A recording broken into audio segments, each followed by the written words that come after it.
Hello guys, പത്തരമാറ്റിൻ്റെ ഒരു അടിപൊളി എപ്പിസോഡിലേക്ക് എല്ലാവർക്കും സ്വാഗതം.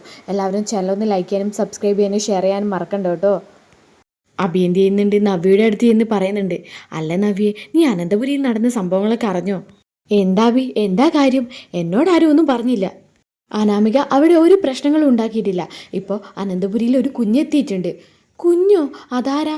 ചന്തുമോള്. അപ്പോൾ നവ്യ ചോദിക്കുന്നുണ്ട്, ആരാ ഈ ചന്തുമോള്? ചന്തുമോള് അനന്തപുരിയിലെ അവകാശിയാന്നാ മുത്തശ്ശൻ പറയുന്നത്. അബി, അതെങ്ങനെയാ അബി? മുത്തശ്ശൻ എന്തൊക്കെയാ ഈ പറയുന്നത്? ആ കുട്ടിക്ക് അനന്തപുരിയിൽ എന്ത് അവകാശമുള്ളത്? അബി, മുത്തശ്ശൻ ആരോരും ഇല്ലാത്ത ഒരു കുട്ടിയെ കൂട്ടിക്കൊണ്ടുവന്നതായിരിക്കും. കാര്യങ്ങൾ അങ്ങനെയൊന്നുമല്ല നവ്യെ. ഇത് ആദർശേട്ടൻ്റെ കുട്ടിയാന്നാ പറയുന്നത്. ആ കാര്യം അറിഞ്ഞതുകൊണ്ടാ പോലും മുത്തശ്ശൻ അനന്തപുരിയിലേക്ക് ആ കുട്ടിയെ കൊണ്ടുവന്നത്. എന്താ അബി നീ പറയുന്നത്? ആദർശേട്ടൻ അങ്ങനത്തെ സ്വഭാവമൊന്നുമില്ല, എനിക്ക് ഉറപ്പാ. അതാരോ ഉണ്ടാക്കി പറഞ്ഞ കഥ മാത്രം. എല്ലാം നവ്യ സത്യാന്ന്. ആദർശേട്ടനും ആ കുഞ്ഞിൻ്റെ അമ്മയും ഒരുമിച്ച് നിൽക്കുന്ന ഫോട്ടോസൊക്കെ ഞങ്ങൾ കണ്ടതാ. ആ കുട്ടി അച്ഛ എന്ന് ആദർശേട്ടനെ വിളിച്ച് ഓടി വരികയും ചെയ്തിട്ടുണ്ട്. ആ കുട്ടി അറിയാതെ വിളിച്ചതായിരിക്കും അബി.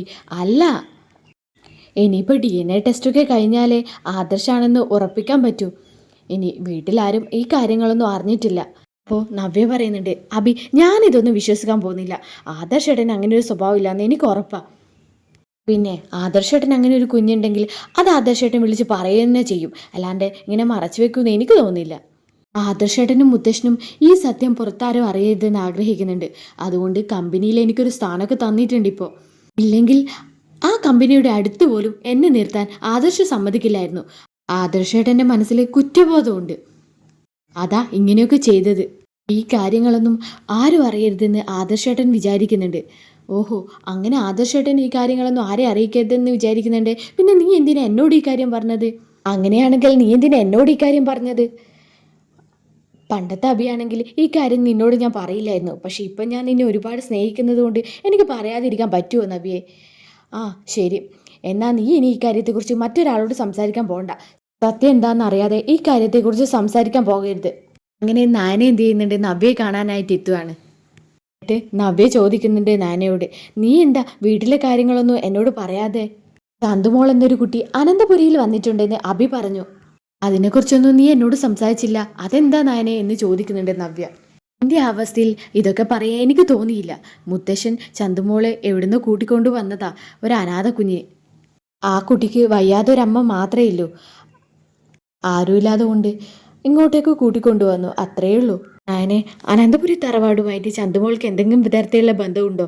അതെന്താ നവ്യേച്ചി അങ്ങനെ ചോദിച്ചത്? അല്ല അല്ല അനന്തപുരി തറവാട്ടിലെ ഒരവകാശം ആ കുട്ടിക്ക് കൊടുക്കാൻ പോകുന്നു എന്ന് മുത്തശ്ശൻ പറഞ്ഞതായിട്ട് അഭി പറയുന്നുണ്ട്. ആ, അങ്ങനെയൊക്കെ മുത്തശ്ശൻ പറഞ്ഞിട്ടുണ്ട്. അതിൻ്റെ പിന്നിൽ വേറെന്തോ ഉണ്ടെന്ന് എനിക്ക് തോന്നുന്നില്ല. അല്ല, അനന്തപുരിയിലെ ആരെങ്കിലും ആയിട്ട് ആ കുഞ്ഞിന് എന്തെങ്കിലും രക്തബന്ധം ഉണ്ടോ എന്നും കൂടി അറിയണം. ചേച്ചി എങ്ങനെ ഇങ്ങനെയൊക്കെ പറയുന്നത്? ഇങ്ങനെയൊക്കെ പറയാൻ ചേച്ചിക്ക് എങ്ങനെ തോന്നി? അല്ല നാനെ, ആദർശേട്ടൻ്റെയും മനയുടെയും കാര്യത്തിൽ എനിക്ക് സംശയമൊന്നുമില്ല. എനിക്ക് അഭിയുടെ കാര്യത്തിലാണ് ചില സംശയങ്ങളൊക്കെ. അവനെ അങ്ങനെ തീർത്തും വിശ്വസിക്കാൻ പറ്റില്ല. അവന് ഇതിൽ എന്തെങ്കിലും പങ്കുണ്ടെങ്കിലും അവൻ മറ്റുള്ളവരുടെ തലയിൽ അത് ഇടും. അതുകൊണ്ടാ നാനേച്ചി ഞാനത് ചോദിച്ചത്. അപ്പോൾ നായനക്കും ഉള്ളിലൊരു സംശയം.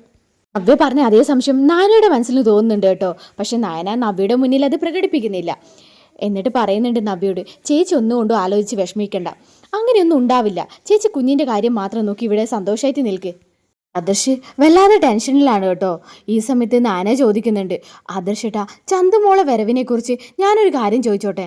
സമയത്ത് ആദർശ് ഇങ്ങനെ ടെൻഷൻ അടിച്ച് നിൽക്കുന്നുണ്ട് കേട്ടോ. അപ്പോഴാണ് നായന അങ്ങോട്ടേക്ക് വന്നിട്ട് ആദർശിനോട് ചോദിക്കുന്നുണ്ട്, ആദർശേട്ടാ, ഞാൻ എൻ്റെ മനസ്സിലൊരു സംശയം ചോദിച്ചോട്ടെ?